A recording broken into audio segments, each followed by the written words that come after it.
Imagine un instant, tu écoutes ton artiste préféré sur Spotify et au lieu que seuls les labels et producteurs encaissent les royalties, toi aussi, tu puisses toucher ta part du gâteau.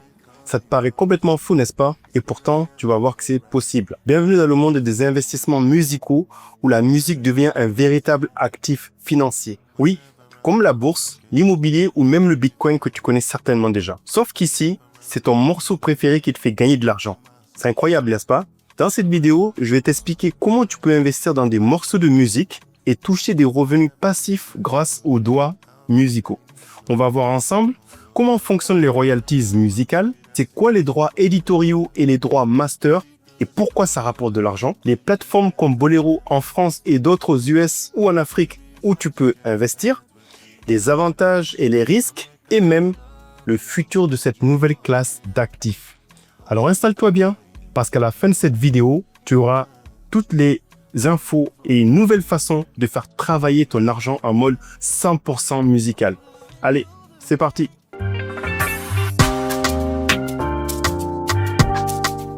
Bonjour et bienvenue sur cette chaîne, je suis Boubacar Diallo. Ici, on parle d'investissement, business et technologie. Je suis moi-même entrepreneur et investisseur depuis 2010. Mon objectif est de t'aider à améliorer ton éducation financière et à devenir un investisseur. Le premier investissement que tu dois faire, c'est de t'abonner sur cette chaîne et activer la cloche pour ne pas rater les prochaines vidéos. Je te demande également de rejoindre le forum des investisseurs community.jama.co où tu vas pouvoir discuter avec d'autres investisseurs passionnés. Avant de parler investissement, il faut comprendre d'où vient l'argent dans la musique. Quand tu écoutes un son sur Spotify, Apple Music, YouTube ou même à la radio, qui est payé? En fait, tu vas avoir deux grandes sources de revenus musicaux. La première, c'est les droits éditoriaux, aussi appelés publishing rights en anglais. En fait, ils vont revenir aux compositeurs, aux paroliers et aux éditeurs du morceau. Et en numéro 2, tu vas avoir les droits master ou droits d'enregistrement. Et là, ce sont les labels et les artistes interprètes, car c'est en fait eux qui possèdent l'enregistrement final de la chanson. Chaque fois qu'un morceau est streamé, joué à la radio ou même utilisé en pub ou dans un film, tu vas avoir ces deux types de droits qui vont générer des revenus. Et devine quoi? Toi aussi, tu peux récupérer une part de ces royalties. Alors maintenant que tu as compris comment l'argent circule, voyons comment toi, tu peux rentrer dans le game. L'argent, la moula, comment tu peux récupérer ça?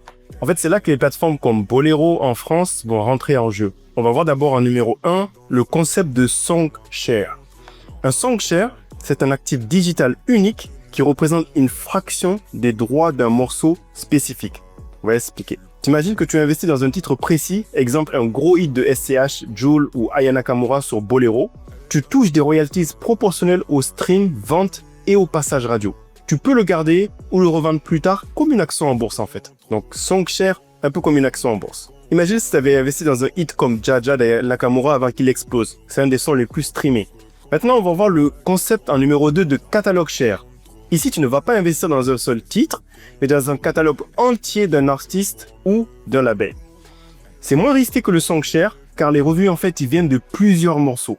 C'est un peu comme les ETF, mais version musicale. Donc, maintenant que tu as compris tous ces concepts, on va voir les plateformes, notamment en France, aux États-Unis, en Afrique, qui proposent tout ça. Donc, si on commence par la France, Bolero, en fait, ce qu'ils vont faire, c'est démembrer les droits musicaux et te permettre d'investir dans les revenus futurs de part éditoriale fractionnée.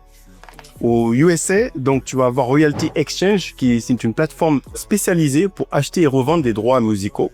On a également Opulus, qui est basé sur la blockchain et va te permettre d'investir dans des morceaux via des NFT musicaux. Et en Afrique, qui est encore un marché émergent, ce marché est quand même en pleine croissance.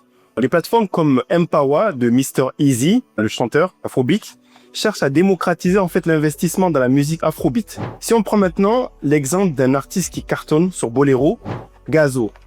Donc, Bolero te permet d'acheter une fraction des droits musicaux d'un morceau, comme on a vu. Et en fait, Gazo fait partie des artistes disponibles sur cette plateforme. Tu vas pouvoir acheter une fraction des droits éditoriaux de ces morceaux. Donc, le droit sur son morceau coupé en plein de petits morceaux.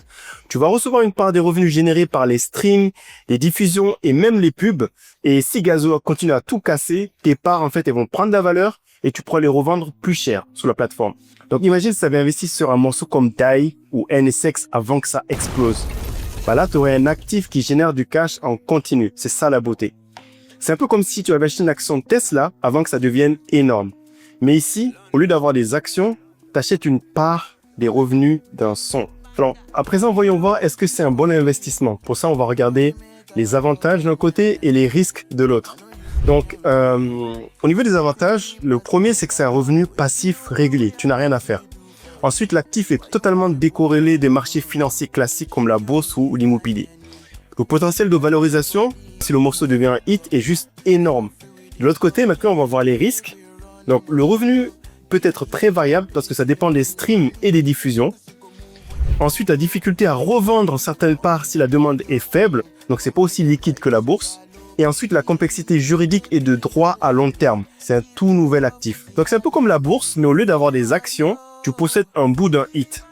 Je pense que cette nouvelle classe d'actifs est très intéressante et ce serait pas mal de s'y pencher, surtout pour tous les fans de musique qui connaissent les bons talents, qui savent les repérer et qui sont ce qu'il faut pour pouvoir repérer les prochains hits. À présent, faisons une petite projection sur le futur de l'investissement musical. Donc maintenant, imagine un instant si tu ouvres ton appli de trading classique, mais au lieu d'acheter en fait des actions d'Apple ou de Tesla, ce que tu as déjà l'habitude de faire, tu cliques sur un ETF rap français. Et boum, tu investis dans les revenus des plus gros artistes du moment comme Gazo, SCH et Nino. Encore mieux, tu crois à fond dans l'afrobeat, alors tu mises sur un ETF Afro Music, avec des parts dans Burna Boy, Rema et Wizkid. Ça te paraît futuriste? Eh bien, peut-être que c'est pas aussi futuriste que ça. Les fonds d'investissement se ruent également déjà sur la musique. Ça, c'est quelque chose d'actuel. Donc, Hypnosis Songs Fund, c'est un fonds britannique qui a levé des centaines de millions d'euros pour acheter des catalogues entiers d'artistes comme Shakira, Red Hot Chili Peppers ou encore Justin Bieber. On a également Blackstone et KKR, ces géants de la finance qui ont déjà investi plusieurs milliards dans des catalogues musicaux. Pourquoi? Parce qu'en fait, la musique, c'est un actif ultra puissant. Je pense que tu le vois au quotidien, dans les films, les pubs, etc. Les streams sont en constante augmentation et l'industrie génère des milliards chaque année. C'est un peu comme l'immobilier. La valeur d'un bon catalogue musical, ça prend du temps, mais ça ne fait que monter. Et les ETF musicaux, c'est pour quand? Donc, aujourd'hui, on a des ETF sur la tech, avec par exemple le Nasdaq, la santé, les cryptos, lancés par BlackRock. Pourquoi pas sur la musique?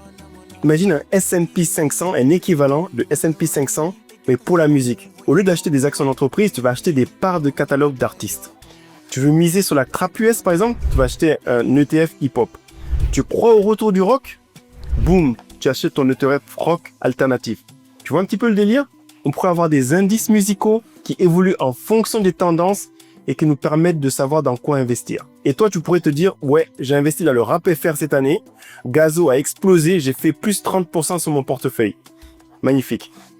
Donc, l'essor des plateformes comme Bolero pourrait même faciliter ça. Ils le font déjà un petit peu avec le catalogue share. Aujourd'hui, on achète surtout des fractions de morceaux. Demain, on pourrait acheter des parts de catalogue entiers, même basés sur les indices. Et dans 10 ans, peut-être que des banques proposeront directement des produits d'investissement basés sur la musique. Ce qui est sûr, en fait, ce qu'on peut se dire, c'est qu'on est tout au début de cette révolution financière dans la musique. La question, c'est, est-ce que tu seras parmi les premiers à en profiter, un petit peu comme avec le Bitcoin, ou est-ce que tu vas regarder les autres encaisser pendant que tu streams en boucle?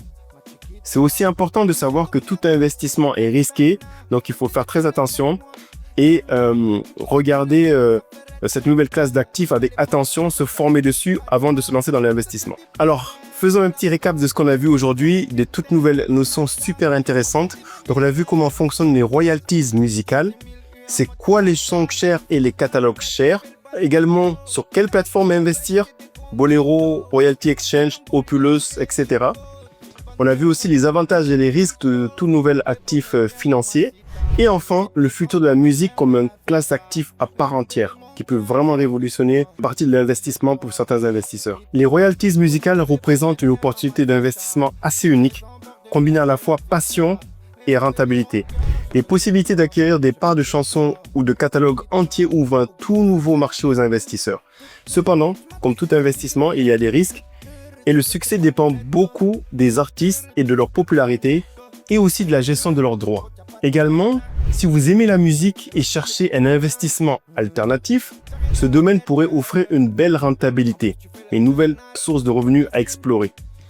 Mais il faut en fait rester vigilant face à la volatilité de ce marché encore jeune et en pleine évolution. Alors dis-moi en commentaire, est-ce que tu te lancerais dans ce type d'investissement? Est-ce que tu le connaissais déjà? Quel artiste tu aimerais posséder en royalties? Pense aussi à liker cette vidéo si elle t'a plu. Abonne-toi pour ne pas rater les nouvelles opportunités d'investissement comme celle-ci. Et à bientôt. N'oublie pas, tout le monde peut devenir un investisseur.